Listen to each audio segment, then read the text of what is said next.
শুভ সন্ধ্যা সবাইকে। আমি আজ একটু ভালো আছি।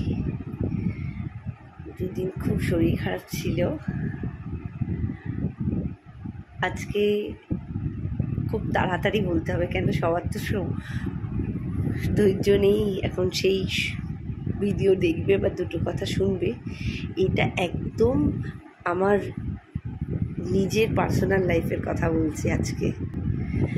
মানে তোমরা বলবে কাজটা ভুল না ঠিক। হ্যাঁ, ভীষণ অন্তর্দ্বন্দ্বে ভুগছি। এখন তো তোমরা পরিবার, তোমাদের সাথে শেয়ার করব।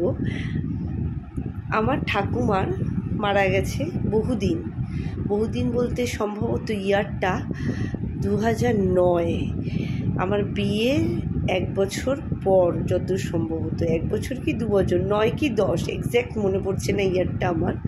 তো ঠাকুমার দেওয়া একটা শাড়ি আমার কাছে স্মৃতি হিসাবে ছিল।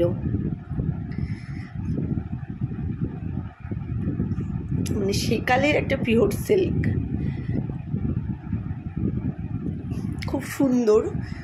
যাই হোক, কিন্তু হঠাৎ করে কিছুক্ষণ আগে 10-15 মিনিট আগে আমার কাছে একজন এসেছিলেন পরিচিত। তার অবস্থা, আমরা যদি মধ্যবিত্ত হই, ওনারা তার থেকেও নিচু, নিম্নবিত্ত। বাসায় কাজ টাজ করেন। তো তিনি যে শাড়িটা পরে এসেছিলেন খুব জরাজীর্ণ। তা আমার মনে হলো ওই শাড়িটা আমার বুকে বেঁধে স্মৃতি হিসাবে জড়িয়ে রাখার থেকে যদি উনি পরেন, ওনার যে আবরণ হিসাবে কাজ করবে, ওনার যে দেহটাকে রক্ষা করবে, তো আমার কাছে মনে হয়েছে ওটা আগে দরকার।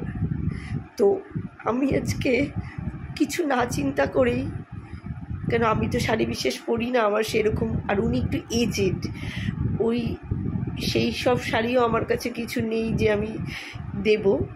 তা আমার তখন মনে হলো, হঠাৎ করে না আমি ওই শাড়িটা বের করে আরও কিছু জিনিস ওনাকে তুলে দিলাম। ওনার হাসিটা আমি ক্যামেরাবন্দি করতে পারিনি।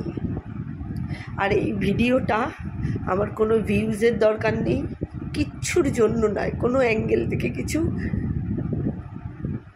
পাওয়ার জন্য আমি করছি না, জাস্ট তোমাদের সাথে শেয়ার করছি যে কাজটা আমি ভুল করলাম না, ঠিক, যে ঠাকুমার স্মৃতিটা কাছে রাখার থেকে ওনার যে দেহর আবরণ হিসেবে কাজ করবে সেটা বেশি ইম্পর্টেন্ট।